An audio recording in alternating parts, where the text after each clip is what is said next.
more about the extraordinary Amy in just a second, but when the kids came up, did you notice how everybody said, "Oh"? It makes me wonder, when does the point come in life when you stop saying, "Oh"? Nobody says that when I come to the podium. I want to thank, no, I'm not fishing.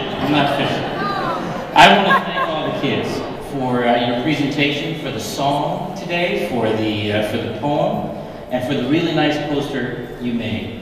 And I want to thank your teachers for caring and loving them the way you do, and making that so plain every day.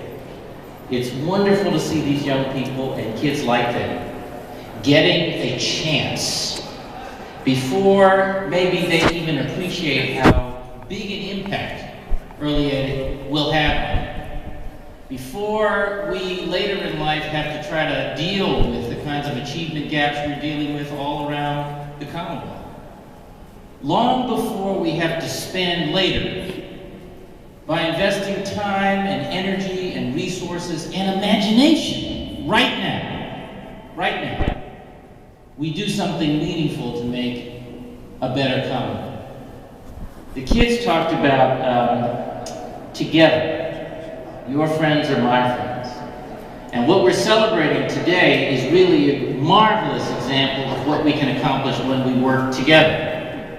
I want to acknowledge the extraordinary leadership of our Secretary of Education, Paul Revel.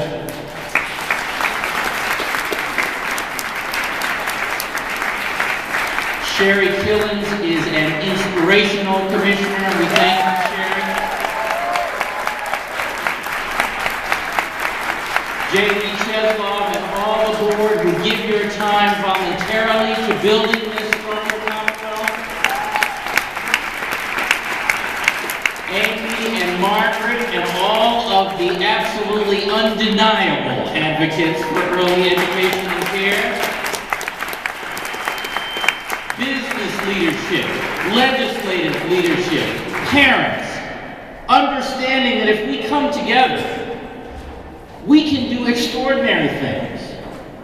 You know, we were already getting, in some views in Washington, more than our share out of the Obama administration.